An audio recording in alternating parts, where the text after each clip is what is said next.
ദുബായിൽ കൊല്ലപ്പെട്ട തിരുവനന്തപുരം സ്വദേശിനി ആനിമോൾ ഗിൽഡയുടെ മൃതദേഹം അല്പസമയത്തിനകം നാട്ടിലേക്ക് എത്തിക്കും. UAE സമയം രാത്രി 10:20 ഷാർജയിൽ നിന്നും തിരുവനന്തപുരത്തേക്കുള്ള എയർ അറേബ്യ വിമാനത്തിലാണ് മൃതദേഹം നാട്ടിലേക്ക് എത്തിക്കുക.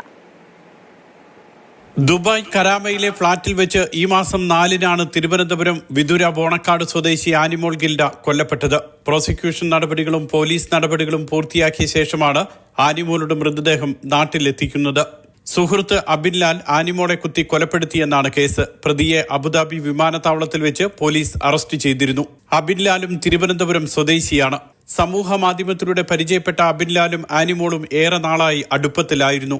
1.5 വർഷം മുൻപ് അബിൻലാൽ തന്നെയാണ് ആനിമോളെ അബുദാബിയിൽ കൊണ്ടുവന്നത്. ദുബായിൽ ജോലി ലഭിച്ച ശേഷം പെൺകുട്ടി താമസം ദുബായിലേക്ക് മാറ്റുകയായിരുന്നു.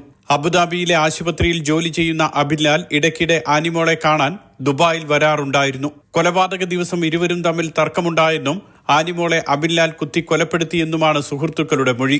പൊതുപ്രവർത്തകനായ സലാം പാപ്പിനിശ്ശേരിയുടെ നേതൃത്വത്തിലാണ് മൃതദേഹം നാട്ടിലെത്തിക്കാൻ നടപടി സ്വീകരിച്ചത്. Mathrubhumi news, Dubai.